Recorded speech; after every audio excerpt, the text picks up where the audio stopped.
You know, it's kind of funny. Bosnia and Herzegovina used to be such a mainstay at Eurovision that now they've only been gone for a few years, but it already feels like it was only ever a dream that there was one more ex-Yugoslav country in the lineup. I don't even have a joke for this opening bit here. It's just this single thought, that's it. I don't know. Is it just me? Am I the only one who feels kind of Twilight-Zoned when I watch Bosnia perform at older contests? Well, whatever. If we can't hear any more of their music in the present, we'll just have to delve into the country's past instead. We'll have to play our love in rewind. I wasn't setting up for that punchline, I swear.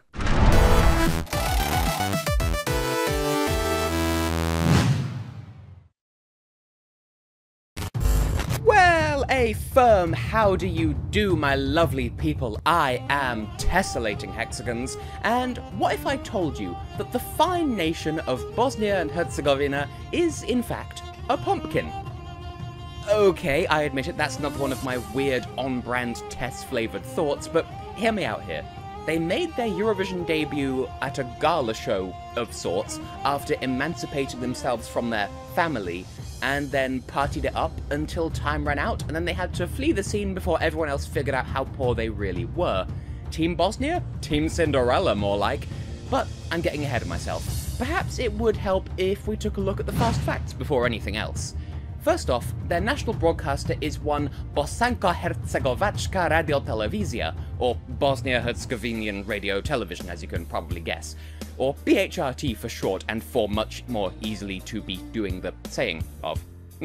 Bonus fact, between 1992 and 1998, they operated under the name Radiotelevizija Bosne I Hercegovine, shortened to RTVB lowercase IH, which honestly means exactly the same thing, so I'm not entirely sure why the name changed, but whatever. It's two words now instead of more than two. Well, I'm getting off topic. Presently, their head of delegation is one Lejla Babovic, which is the perfect name for a Bosnian head of delegation for reasons you'll see in just a moment. Also, it kind of goes without saying, but everything I've just said applies to Bosnia and Herzegovina after the dissolution of Yugoslavia.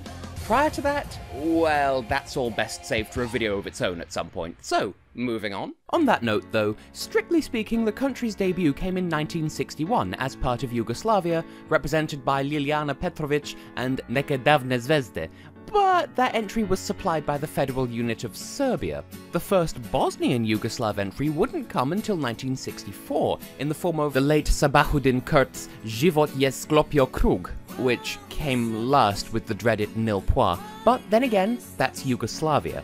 Bosnia and Herzegovina's own tried-and-true honest-to-goodness debut came in 1993, when Mohamed Fazla Fazlagic placed second in Kvalifikacija za Millstreet with Svabol Svijeta, meaning all the pain in the world. He would then go on to finish 16th in a field of 25 at the contest proper, but I mean, hey, at least he passed the pre-qualifying round, which is more than can be said for some of the other countries I've talked about in these videos up until now. Anyway, their best result came in the year of 2006, where they earned 229 points and placed a respectable third at the end of the voting in a final of 24 in an overall field of 37, represented by the band Hari Mata Hari and a song entitled Lejla, not to be confused with Bosnia's 1981 entry for Yugoslavia, also entitled Lejla, but instead performed by Said Vajka Nemic, and coming a much less amazing 15th out of 20. The point is, Bosnia and Herzegovina really seems to love the name Lejla, so Miss Babovic is absolutely in the right job as their head of delegation, but I'm sort of straying from the path here a little bit. At a glance, I dare argue that Bosnia and Herzegovina... Okay, for brevity, I might just abbreviate it to Bosnia for the rest of this video, but you know which country I'm referring to, right? Okay, where was I? Ah yes, at a glance, Bosnia really looks like one of Eurovision's powerhouse countries, and you kind of wouldn't be wrong to assume that, bearing in mind they were one of the few countries to never fail to qualify in all their years at the contest, until things came undone once and for all in 2016. But, despite such strong first impressions, a closer look will reveal that, as well as being Eurovision's very own Cinderella, Bosnia is kind of also like a swan, appearing to glide gracefully and effortlessly to their goal on the surface, but behind the scenes, kicking and swimming with all their strength just to keep up those confident appearances. Am I being too weird here? Anyway, to keep things nice and straightforward, let's split up Bosnia's history into 3 chunks: the classic contest, the modern contest, and their adventures in absence. As you'll see, this immediately presents us with some very, very interesting patterns to analyse right out of the gate. Namely, that cutting along those lines seems to split the country's results evenly into consistently disappointing and consistently impressive, and consistently absent. So let's take a closer look here.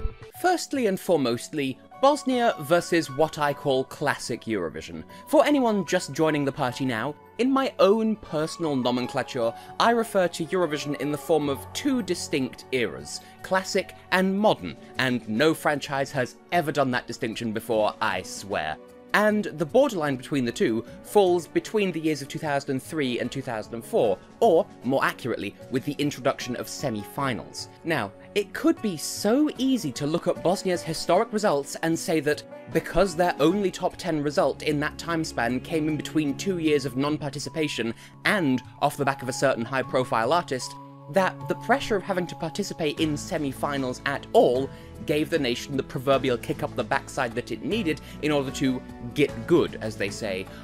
But it's not quite as simple as that, and for 2 somewhat interconnected reasons. To an extent, you could argue that actually the stakes were much higher in the classic contest, because while there were fewer countries actually competing, the real struggle was making it onto the guest list in the first place. True, Bosnia and Herzegovina sailed into the shows easily in 1993 and 1996 through Kvalifikacijas za Milstreet and the pre-qualifying round respectively, but those preliminary rounds were just one trick the EBU had up their sleeve to keep the number of participants down to a manageable number for each show. As you might have heard me discuss in previous retrospective videos like this, you might know that after the 2 pre-qualifying shows of 93 and 96, the EBU decided that they should be stricter about how many countries they allow to sign up for the contest in the first place. And in order to control that a bit more effectively, they put a rule in place that stated that countries with poor results would be forcibly removed from the contest for a minimum of 1 year.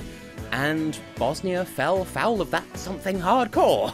I mean, just take a look at their first 5 results. 16th, 15th, 19th, 22nd, and 18th. It should come as little surprise that, despite their perfect qualification record, so to speak, up to that point, they were amongst the 6 countries forced to sit the 1998 edition of the contest out. And just to really hammer home the importance of getting good results, Bosnia made their return in 1999 and placed 7th out of 23, categorically their best placing to date at that point in time, and that still wasn't enough to lift their 5-year average out of the danger zone, causing them to be relegated once again from the 2000 contest. Credit where it's due though, that didn't stop Bosnia from trying.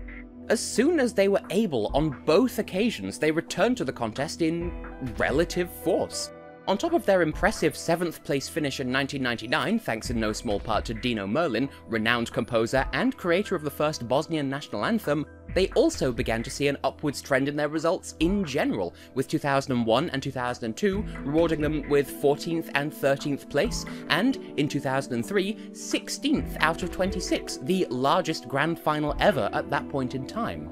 I think the main conclusion to draw from those early years was that Bosnia simply took a little while to find their feet, and were helped quite a bit along the way by their relegations from the contest, which might sound a bit strange, but bear with, it taught the delegation what worked and what didn't when it came to qualifying for the final, and they managed to get all their metaphorical ducks in a line just in time for the next big paradigm shift in the contest, the introduction of semi-finals that still counted as Eurovision participations, because of course, Kvalifikacijas za Milstreet and the pre-qualifying round of 1996 didn't. Those were just guest list fights to the death. And that brings us neatly into the so-called modern age of the competition. It's at this point that Team Bosnia really gets their musical backsides into gear. Since their entry in 2003 placed 16th out of 26, that meant that they would have to compete in the first ever semi-final round in Eurovision history at the 2004 contest, because, up until they changed things in 2008, as you may well recall, 10 qualifiers came from the one semi-final, while the other 10 auto-qualified alongside the Big Four at the time by placing in the previous year's top 10, not counting the Big Four if they also happened to place in the top 10. But now, with 9 participations and 2 relegations under their belt, Bosnia and Herzegovina rose to the challenge, qualifying in 7th place and finishing in 9th at the end of the final, guaranteeing them a spot in the 2005 final right out of the gate. Well, considering how they fared in the pre-qualifying rounds of the 90s, you could say that qualifying at all was no challenge, but the final result that Fuad Vackovic was able to achieve for his country marked a definite turning point in their history. I would say that there's not much to add there, but in a sense, there kind of is. You might think, in my celebrating the fact that they were able to turn such a corner, that I'm implying that they went from disappointingly relegation-worthy to an avalanche of winning entries in the span of 10 years, but actually, well, their modern-era results were usually rather mediocre. In a sense, Bosnia's presence in the modern contest from 2004 to 2012 is kind of like a scaled-down parallel to their time in the contest as a whole, in that they would, generally speaking, submit entries that were good enough to keep them afloat in the final without ever risking going down in history for excellence or notoriety. That's not to say that they were bad by any means, just they brought in consistently okay scores, but crucially, it got them into the final every single time. That is to say, you might look at Bosnia's placings and think, 14th, 10th, only one top 3 finish ever? What's so special about that? But then, I invite you to consider this. Remember that prior to the introduction of semi-finals, they would regularly bring in placings in the high teens or worse, finishing in the top 10 only once. So, to have learned so much from that experience that they grew up to become a country that never missed the final is more than admirable. And, speaking as a Brit, I dare say my own country would benefit from returning consistently mid-table results with the occasional top 5 finish now and then. Me? Jealous? I mean, come on, the UK's already got a permanent place in the final anyway, but to achieve only 2 non-top 15 finishes in 9 years? My country would low-key kill for that. And there's something to consider, I suppose. Consistently qualifying, and then returning passable results on top of that, not necessarily brilliant ones, although there was the odd fluctuation here and there, powered by big names, you know, Jelko Joksimovic composing for Harry Mata Hari and finishing 3rd in 2006, and the legendary Dino Merlin returning to bring his country to 6th place in 2011. All of that would serve as an excellent means of keeping the country's ego ticking over quite nicely. Contrast Switzerland, meanwhile, just for the sake of comparison. Love for the contest over there had stagnated for quite a while due to years of inconsistent results, low qualification rates, and just a general sense of ennui, all of which being blown away in an instant off the back of Sebalter's 13th place finish in 2014. And we see this repeated across other countries in the same position too.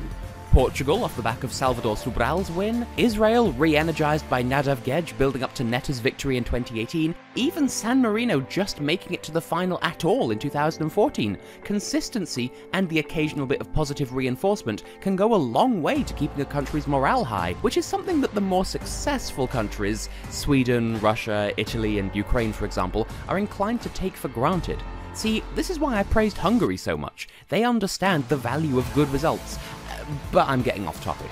If Bosnia was riding so high, what happened to them in 2013 when they fell off the face of the contest completely? Yeah, it seems kinda random, doesn't it? A country in such a strong position, having paid careful attention and learned quite a bit over their years of participation, entering a golden age of applying that learning and to great effect, only to suddenly and unceremoniously vanish from the contest? How mysterious, it's like a conspiracy theory or something. Alas, the answer is as simple as it is underwhelming. The Bosnian delegation did an excellent job keeping their cool over the years, but 2013 was when it boiled over once and for all. For all their applied knowledge and burgeoning Eurovision mastery, there was one aspect of participation that no amount of experience could possibly protect them from. That evergreen phantom that haunts Eurovision, budgeting issues. Tragically, in 2013, BHRT finally relented and admitted that they couldn't fund any further attempts at Eurovision without a sponsor, despite intense endeavours to try and find one. This continued into the next year, and the year after that, where at last, the delegation at least submitted an application to take part in the 2015 contest, but again, the money simply didn't manifest. The EBU even granted them an extension to their participation deadline to try and get something together, but still, as we saw, nothing came of it. But then, a small miracle occurred that nobody could have foreseen. For 2016, the broadcaster did manage to get enough money together to fund one last hurrah at the contest in the form of Ljubavje, performed by who else but Dean, who you might recognise from 2004. alongside R&B singer Dalal Midhat Talakic, rapper Yasmin Fazlic, otherwise known as Jala, and Croatian cellist Ana Rucna. And then the unthinkable happened. For the first time ever in the country's history, they failed to qualify for the final, having achieved 11th place in their semi, 29 points behind Croatia, who qualified in 10th place. And that, it seemed, was the final nail in the coffin, and as of 2017, Bosnia vanished from the contest for good, and hasn't been seen since. Well, that's not entirely accurate. In reality, BHRT found themselves in hot water with the EBU for a brief period around the time of their withdrawal, because they were in so much debt. They owed so many back payments to the EBU for their years of participation that up until now they'd just been putting on their tab, so to speak. And the EBU actually threatened to revoke their membership entirely as a consequence. And while they didn't revoke their membership in the end, they did still have to sanction BHRT for their non-payment, and bearing in mind the broadcaster owed them over 5.4 million euros, that's kind of fair enough, especially since Romania's broadcaster, rather infamously, went through something very similar just 1 year earlier, but for Romania, they were at least able to find a solution. Bosnia weren't quite so lucky. And that brings us up to the present in any case. Lejla Babovic, the head of delegation, in case you forgot, has been rather outspoken about Bosnia and Herzegovina's burning desire to return to the contest just as soon as they can. And that I find to be rather encouraging. I'm happy for them and I want them back too. It's just a crying shame that, at present, the only thing holding them back is that lack of money. You know, the same thing that's stifling Slovakia and Andorra, amongst others. Unfortunately, knowing the way the world works, there's not really all that much that can be done about it for now. There isn't a shortcut to getting them back any sooner, other than just to hope that the sponsorship deals the broadcaster has been looking for do end up coming along and saving them. Still, if Slovakian philanthropist Ladislav Kosar could help fund San Marino's 2018 national final, and if Canadian-Israeli billionaire Sylvan Adams is willing to pay for Madonna, mind you, to be an interval act at Eurovision 2019, and her fees are like $1 million, by the way, I dare say nothing is entirely impossible here. But let's not get too caught up in what might yet be. After all, I still need to assign Bosnia and Herzegovina a grade for their Eurovision efforts. It's rather a difficult thing to consider because, on one hand, they never missed a final until their sporadic appearance in 2016, when money was already thin on the ground at that point, but on the other, they very rarely finished in the top 10 in the final, always opting more towards being show filler than a solid contender, with very few exceptions to that. Then again, that's exactly what it takes to keep positive sentiment towards Eurovision bubbling over back home, rather than stagnating into hatred and impatience. Britain. After all, you can hardly say, "Europe hates us, we never do well," if you compete in the semi-finals with a 100% success rate, 2016 notwithstanding. But then again, their budgeting issues giving way to millions of euros of debt to the EBU sort of shows that in order to achieve that in the first place, they were competing well beyond their means to begin with, which kind of shows a lack of fiscal responsibility. It doesn't come easily, but I suppose I'm somewhat forced to award Bosnia and Herzegovina a rank C. That's weird, honestly. I was fully expecting them to earn a rank B at least, but, well, even though they have all the airs and graces of being a successful Eurovision country, if you put their results under a microscope, cracks start to appear surprisingly quickly. And, of course, it's hard to look the other way when it comes to acknowledging that their participations did cause the broadcaster to hemorrhage money faster than they could make it. Well, how about this? If Bosnia secures the funding necessary to return to the contest, and sustainably, mind you, then that rank will very quickly level up to a B and perhaps even cross the threshold into A territory, if, upon their return, we get more results along the lines of Lejla, Love and Rewind, or Bistra Voda. There is potential here, and people who know how to use it. All they need is the finances to put that potential to work, because Bosnia has always struck me as the big brother of Yugoslavia. Granted, I know nothing about Yugoslavian history, so I could be completely wrong there. But on that conclusive and somewhat unsteady note, I think it's time that I signed off, but not before I shout out the lovely people on patreon.com/TessHex, whose love and support powered this video into existence. You know the drill by now, I've said it so many times. Joining for as low as $1 per video gives you access to all of these videos a month ahead of time with no adverts whatsoever, as well as access to the patrons-only channel on my Discord server, where we hang out and talk about stuff like what goes into these videos in the first place. And obviously, if you want to pledge more than that, you get more than that, and the more you pledge, the better the perks you get in return. Don't say I never do anything for you, there is more information in the video description and in this video's iCard. In the meantime though, I have been, and will continue to be, Tessellating Hexagons, and much like Team Bosnia, I sincerely hope to see you again sometime in the very, very near future indeed. Until then...